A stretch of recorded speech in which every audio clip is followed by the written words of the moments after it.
figures and institutions. Dr. Freeth says when people do not believe the science behind the EPA's decisions, it has an impact on its effectiveness. The Wellington commuter rail operator and the rail workers are in last-minute talks to avoid a strike tomorrow.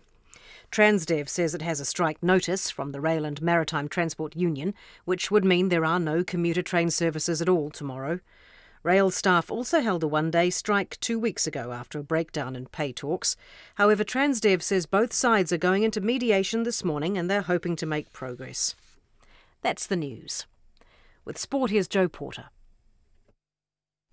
Atamarie. New Zealand-born Scotland flanker John Hardy has been suspended for 3 months by Scottish Rugby for alleged cocaine use. The former Highlanders and Southland player was initially suspended in October with no reasons given for the stand-down. Hardy's club Edinburgh released a statement this morning confirming the ban, which means he won't be available for selection until January. Hardy, who left New Zealand in 2015 and has played 16 tests for Scotland, has apologised for the behaviour. World Rugby has backed down for now on its policy of banning personal messages on wrist strapping. Players will be allowed to write messages on strapping tape this weekend at the opening leg of the World 7 Series in Dubai, after a directive banning them was slammed by players who argued they often used family initials or messages as motivation. In a statement, World Rugby say they've adopted a common-sense approach and player messages will be permitted on wrist strapping for the opening round in Dubai. Team managers will police it. Meanwhile, the New Zealand Rugby Players Association boss Rob Nichols says players should be allowed the freedom to express certain messages on their wrists during matches. Nichols says the World Rugby sanction was buried in a player agreement and says the reality is rugby is used as a platform to promote a lot of good messages. I don't think it's too much to ask to allow the players to write their initials of their kids or a couple of words that remind them of who they are and what they stand for and why they're doing what they're doing on the tape on their wrists. I don't really think that's a big deal. I can understand the issue they're trying to address, but banning tape on the wrists and writing on the tape, if you like, is not the way to deal with it. Rob Nicholl. The All Blacks are set for a blockbuster end to 2018 with matches against world number 2 and 3 England and Ireland. Irish media report that the All Blacks will take on Ireland in Dublin next November, with a test against England at Twickenham already confirmed. British police say the investigation into a late-night incident involving suspended England all-rounder Ben Stokes has been passed to prosecutors, who must now decide whether to charge the cricketer. Christchurch-born Stokes is not with the England team in Australia for the Ashes series, but arrived in New Zealand yesterday and could play for Canterbury this weekend. And American football club the Colorado Rapids have hired former All Whites coach Anthony Hudson as their new manager. Ane na purongo hakina kina. I'm Catherine Ryan. On 9 to Noon today, the founder of Australia's only advocacy and support group for partners of online child sex offenders says the same service is needed here. Matthew Paris on another royal wedding in the UK. Teaching young and old to code, Mitch Resnick, MIT professor and inventor of kids programming language Scratch, on learning through play. Plus, Sarah Putt on an end of an era for Tumblr, and Tamar Munch with what she's been viewing. Join me on 9 to Noon on RNZ National. Now the forecast from Met Service to midnight for Northland, Auckland and Coromandel, fine spells, but scattered showers from late morning. Some may be heavy with a chance of thunderstorms and hail afternoon and evening. The remainder of the North Island mostly fine near the coast. Scattered showers inland from late morning to evening. Some heavy and thundery with localised downpours and hail, especially from the central high country northwards. Nelson, Marlborough, Canterbury and Otago, also Buller and Westland, mostly fine near the coast. Scattered showers inland from afternoon, some heavy and thundery with hail. Fiordland and Southland fine apart from isolated showers in the ranges this afternoon. Chatham Islands mostly cloudy. In the main centres, Auckland fine spells, showers in the afternoon and evening, chance of thunderstorms with hail, light winds, sea breezes and 23 degrees. Tauranga fine spells, light winds and sea breezes 22. Hamilton partly cloudy, showers from late morning and the chance of a thunderstorm, a high of 23.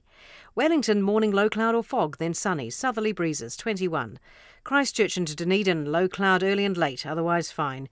Northeast breezes, Christchurch 22 and Dunedin has a high of 20. This is RNZ National. We're on air online on iHeartRadio, Sky TV, Freeview and Vodafone Cable. It's 8:10. And this is Morning Report. The Associate Finance Minister David Parker says new rules around foreigners buying rural land won't necessarily make farms cheaper for New Zealanders to buy. From the middle of next month, overseas buyers of land larger than 5 hectares will have to prove to the Overseas Investment Office that they are delivering genuine benefits to the country. I spoke to David Parker a little earlier on the program. He said it was a matter of principle. We've got a view that it's a privilege to own New Zealand land, and that if someone from overseas is going to effectively outbid a New Zealander, they've got to be bringing something pretty special. All too often they employ a New Zealand farm manager, they use New Zealand farming systems, and there's no material increase in the output, there's no further processing, and in that sort of situation we just don't think there's enough upside to justify flogging off New Zealand land to foreigners. Let's get the other side of the argument now with National's finance spokesperson Stephen Joyce. Good morning to you. Good morning. How are you going? I'm well, thank you. Thanks for coming into the studio there in Wellington. No worries. Appreciate that. I'm looking at a press release from Federated Farmers, and the headline on it is New Foreign Investment Directive Finds Good Balance. Would you agree? Well, I think it's one of those things. Well, either doesn't mean anything, in which case it's fine, or it actually has some bite to it, in which case there's some issues. It's a bit It's a bit of virtue signalling from David. It was hard to know actually, because the difficulty with the OIO, the OIA is a different difficulty. The difficulty with the OIO is that these tests have already been in place. So he's tightening tests for some parts of farmland. But what it means in practice, we need to find out, in fact, because it's quite possible it doesn't mean much. But as I say, if it does mean something, then actually it can only soften the farm sales market, which would not necessarily be a good thing. I note the Reserve Bank yesterday, in their financial stability report, said that one of the things that helped farmers, particularly dairy farmers, through the last down cycle in prices was having a strong market for the sale of land. And that meant that farmers who were in difficult straits could rely on the support of their banks. Yeah, well, the Minister is saying it will have very little effect on price. Well, this is my point. Well, if it has very little effect, well then okay. In which case you might ask yourself, but that means that there's very few active in the market, in which case you'd ask yourself, why is he even bothering? This was, by the way, the guy that actually I think has presided over New Zealand's biggest international land sale to foreigners, so maybe he's just a bit of sort of delayed guilt or whatever about his policy. So it either doesn't mean anything, in which case it's just window dressing, or if it means something, it could only be meaningful in terms of reducing farm prices. Well, let's have a look at your record. I'm looking at a recent Fairfax story which starts by saying that foreigners snapped up 362,000 hectares of freehold farm or forestry land in 2016, and they point out there was a big increase from the year before and much higher than the average over the last 10 years. 362,000 hectares. I think you've got to be a little bit careful. We've got to be a little bit careful there, because I think from memory, and I stand corrected because I don't have the figures in front of me, I think from memory that included quite a large forestry land sale from one foreign owner to another. And you have to strip those out before you end up with an actual number. And there's been actually a couple of times in history where that particular block, which is quite large, has changed hands, and that tends to bump up the numbers in 1 year, but it's already foreign owned. And I note interestingly that the new government, this is the ironic part of these new rules, the new government has decided that forestry should be exempted in deference to New Zealand First, that well-known internationalist political party that loves the idea of foreigners owning forestry land. Okay, so what's not to like here? You've got the Young Farmers Advocacy Group. I had them on before. They were saying it's a good move.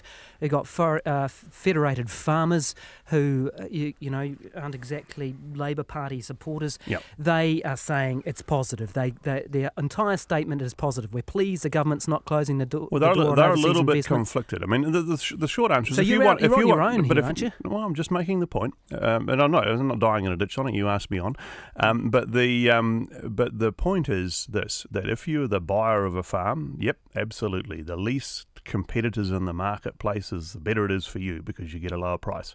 If you're selling a farm, of course, you want to sell to the person who's got the highest price, and so you're quite keen to have as many buyers as possible. So farm buyers will absolutely be in favour of this. Farm sellers perhaps not so much, but liable to keep a little quieter. And I say at the individual level, that's where it ends. The only risk with it from an economic perspective is that if it actually depresses farm prices and actually means that there's less support, if you like, so for we should keep farmland farm prices high by selling them to foreigners. Well, I would point out to you, Guy, that the land doesn't actually leave the country. I haven't yet seen them parcel it up, stick it in a suitcase and take it away. So why did your former leader worry about us being tenants in our own land? Well, he, I think, said that once and then spent a hell of a lot of time after that saying he didn't mean it quite the way it was said. But anyway, how else could you? But my point is this. Actually, what else could you mean? He said it to me. I remember it. He said it in many interviews. He said he worried that we would be tenants in our own land. Do you share that concern? No, in practice he became less worried about it because, well, no, he did. Because in fact, if you look over the years that have occurred, is periodically people do get worried about those sorts of things, and fair enough, because these are some of the things that people worry. But under your criteria, the land doesn't leave the country, though. Hang on, let me finish. We're allowed to contest here. You said it was no problem because the land doesn't leave the country. Let me finish my argument, and then we can debate the merits of it. The simple fact of the matter is that over the years there's always been some sales of land, and actually the total amount that's been sold hasn't changed much. And actually, with governments coming and governments going, as I point out to you, David Parker under a previous Labor government was the biggest seller of land, was the biggest authorisation of land sales. So it's one of those things where concern comes and goes, but actually we do want to encourage investment in regional New Zealand. Now, David Parker yesterday was saying, I think rather grandly, that he was concerned about a Brexit or a Trump or whatever, and this was one of the measures by which he was going to counter that. And I would just say to him this: the biggest way of getting a backlash in regional parts of any country is to say to people what you can't do from a place in Wellington or Auckland in the case of New Zealand. And actually, people want to see investment in regional New Zealand. And this government is already lining itself up, not in this one particularly, but around a lot of other things like gas exploration in Taranaki, like irrigation on the east coast of both islands, the other things that they are saying that they don't want to see happen in regional New Zealand. That's how you get a negative backlash. It's not by virtue signalling a bit like this. Thanks for your time. Appreciate it. That's Stephen Joyce, who is the finance spokesman for the National Party. 17 minutes past 8. The widening